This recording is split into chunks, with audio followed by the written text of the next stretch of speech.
My name is Emily. I am 25 years old and currently a housewife. My husband Michael and I originally knew each other from work and saw each other often.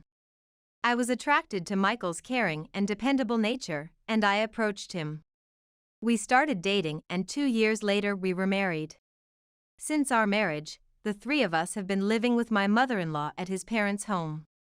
It seems that Michael's father passed away when Michael was very young, and my mother-in-law has raised Michael by herself all this time. Michael has always been very protective of my mother-in-law. When we got married, we thought about living two of us, but decided to respect Michael's desire not to leave my mother-in-law alone. Even if you have to live with my mother-in-law, that's fine with me. Are you sure about that? I think my mom would be happy too. I chose to live with her because I wanted to take care of Michael's loved ones as well. I had no idea that it would turn out like that at that time. As soon as we moved into my parents-in-law's house, my mother-in-law began to snore at her daughter-in-law. When we got married, we were both still working and I came home late from work, so I often asked my mother-in-law to cook dinner for us. Thank you for dinner, mother-in-law. Was it good? Yes, it was. Can you teach me how to cook it next time? Of course. In front of Michael, my mother-in-law was very kind, but once we were alone in the kitchen, she became a different person. My mother-in-law, I help you to wash dishes. Of course. Did you intend to make me do all the washing up? No, I didn't mean. Just get on with it. Yes. She said this in a very cold way, without making eye contact with me. I'm appalled that you would make me cook for you, even though you're my daughter-in-law. But it was my mother-in-law who insisted on cooking. She wanted Michael to think well of her even though I said I would cook dinner, and she said, "You must be tired, Emily, since you both work, right? It's okay, I'll cook." She would tell me so with a smile and play the role of a kind mother-in-law. Behind his back, she would sarcastically ask me why I made her cook for me. Michael naturally had no idea what my mother-in-law was like behind the scenes, so he told me, "Mom says so, too, so why don't you have her cook dinner for you?" It's okay to take advantage of my mom's kindness. I couldn't refuse and asked my mother-in-law to cook for me, and the next day she said, "Why did Michael get such a wife? She can't even cook well, isn't she a disqualified wife?" She said that to me when we were alone. Don't keep working forever, become a full-time housewife and support Michael. She often told me to become a full-time housewife. My mother-in-law seems to be dissatisfied with my working and has repeatedly told me, "If you can't manage both housework and work, then quit your job." She has repeatedly told me so. I thought about talking to Michael about it, but he was very protective of my mother-in-law, and it would be hard for Michael and my mother-in-law to get on bad terms because of me. I couldn't talk to Michael about it, so I just endured it. But she still pestered me day after day, so I decided to quit my job and become a full-time housewife. I gave my resignation notice half-heartedly, thinking that I would say to my mother-in-law that you would have no complaint. To be honest, I didn't want to quit because I liked my job and was able to buy things I liked. I also wanted to save as much money as possible for our future, but I was fed up with my mother-in-law repeatedly telling me to quit. After I became a housewife, I started doing all the housework. I also started cooking every day. However, my mother-in-law's darkness never disappeared. Today's meal was bad. What do you mean? Did you do your bride training properly? She said sarcastically in a voice that Michael could not hear. But Michael said it was delicious. Michael is just trying to be nice to you. It was really bad. I'm sorry. There's no point in quitting your job. You might as well have been earning money. You were the one who insisted that I should quit. I screamed in my mind. You complained no matter what I did, but when I did what my mother-in-law said, that's what she complained about. I think my mother-in-law just wants to be sarcastic with me. I was home with my mother-in-law all day long, so during the day she could say whatever she wanted. Michael could have gotten a better wife. Why did he marry someone like you? Well, You're not beautiful, you're a bad cook, and you can't take care of herself. You don't have any good qualities. I'm sorry. She kept following me around while I was doing the housework, not helping me and just being sarcastic. Hey, there's dust in the corner here. Oh, I'm sorry. Can't you even clean up? I'll make you do it all over again from the beginning. I'm sorry. You should at least help me a little. I thought so in my mind, but I didn't know what she would say if I talked back. It would probably come back to me many times over, and I decided to just listen. I couldn't talk back or even talk to Michael about it, so the stress just kept piling up. Then one day, I ended up having a high fever of over 39 degrees. I had not been feeling well since the night before and wondered if I would get better after sleeping. But by the next morning, it was even worse. You look pale. Are you okay? Michael, who was getting ready to go to work, asked worriedly. My head hurts and my joints hurt, and my body feels really tired. Did you catch a cold? Did you take your temperature? I just took it and it was 39 degrees. What, 39 degrees? That's tough. Michael hurriedly brought me a wet towel and a drink. I'll leave some water and medicine here for you to drink after you eat. I'm sorry. It's time for you to go to work. If I hurry, I can make it in time. If you are in pain and can't help yourself, why don't you ask my mother to come in and accompany you to the hospital? I guess so. Michael said so, but I can't ask my mother-in-law to do it. What would she say if I told her I caught a cold? I shuddered just imagining it.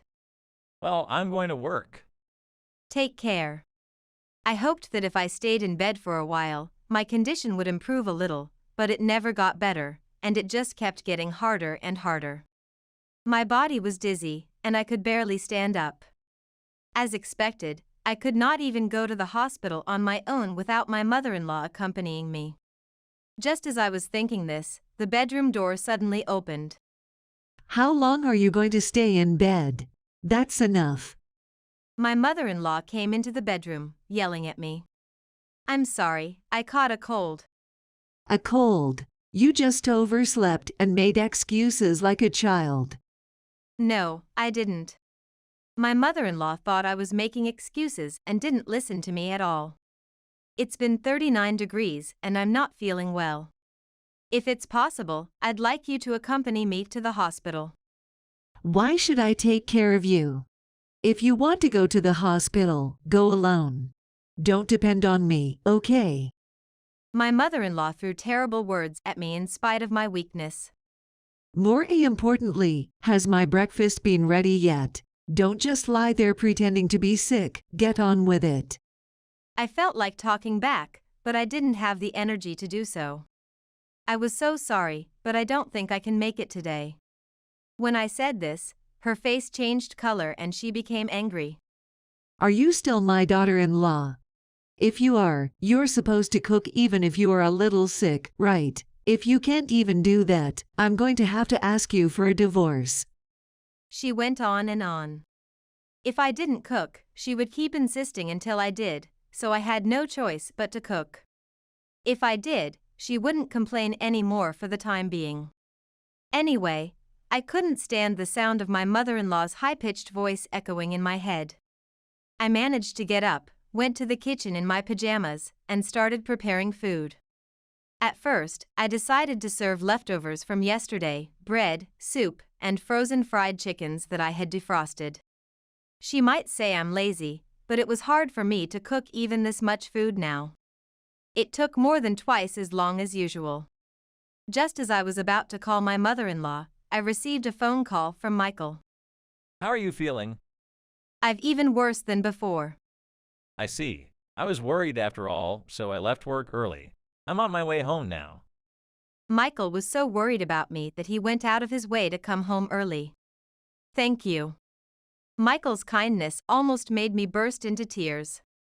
Can I keep the phone connected? Well, okay, but I'm arriving home soon. Okay. I called my mother-in-law to the dining table with Michael on the phone. Mother-in-law, breakfast is ready. She came out of her room and glared at me. How long is it taking you? It's already late. You really are a useless wife. I'm sorry. Geez. What is this meal?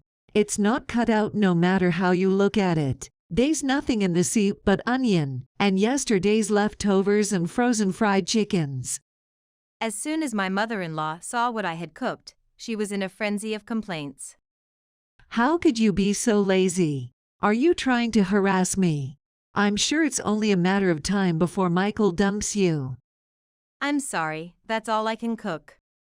It's your fault for not taking care of yourself that you caught a cold in the first place. It's your fault and it's bothering us too. I'm forced to eat like this.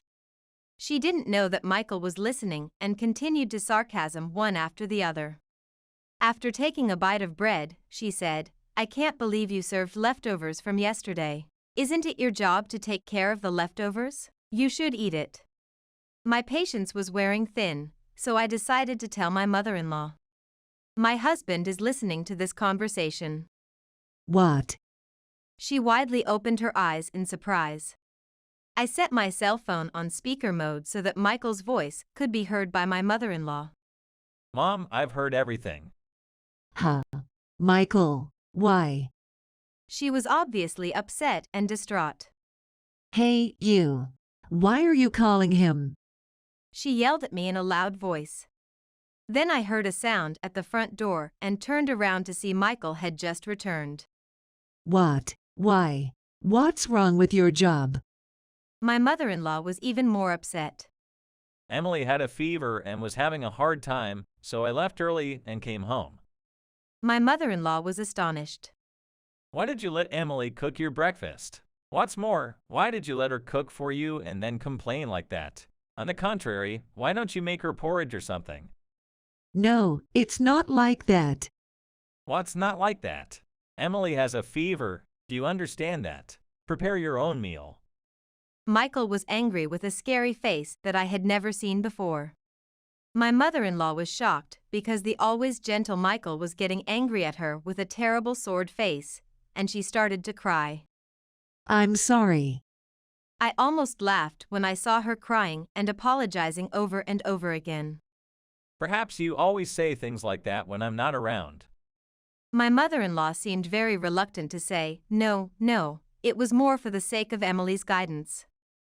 I was irritated when my mother-in-law started making excuses.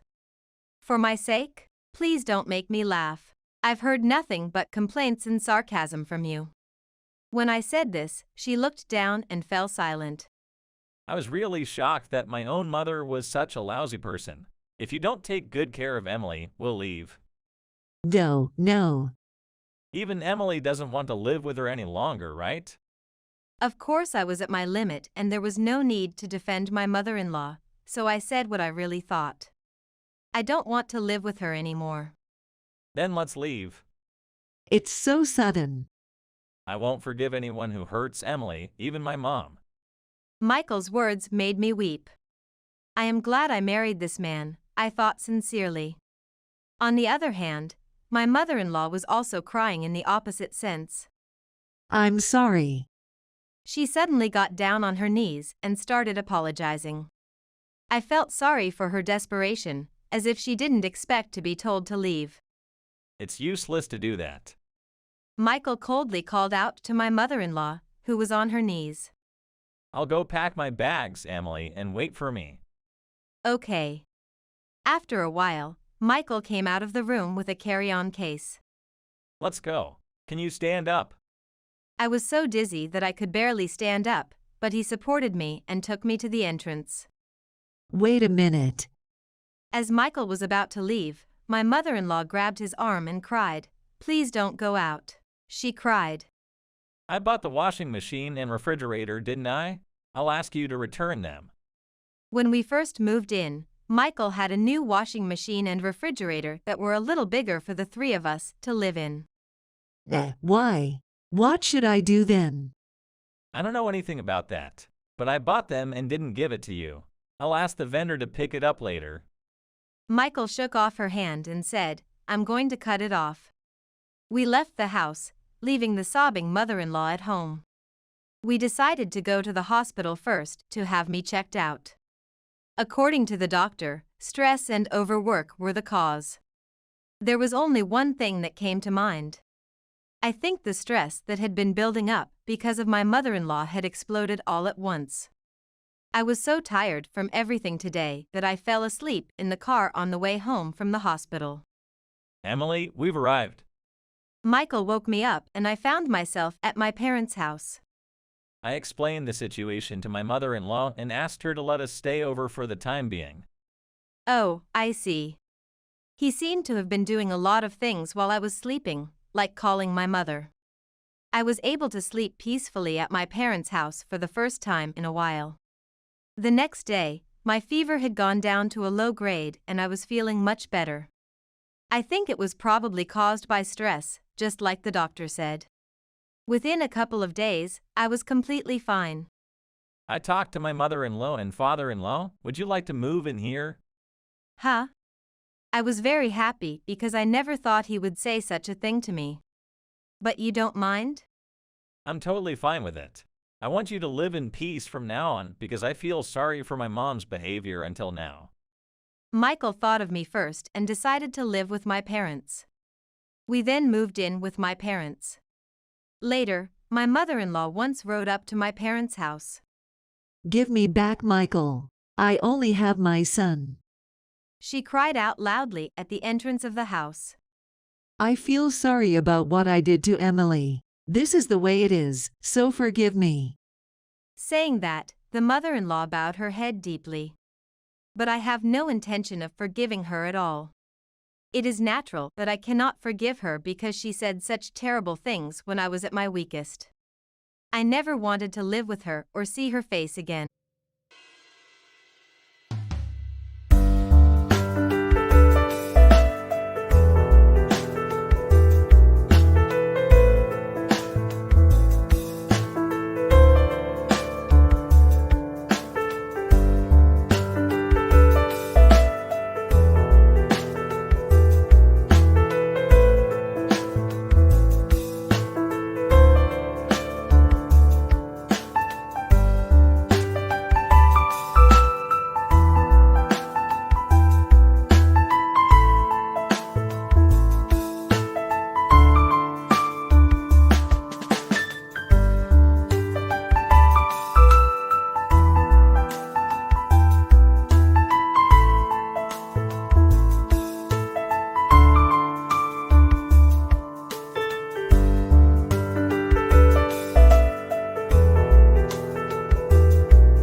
Please leave.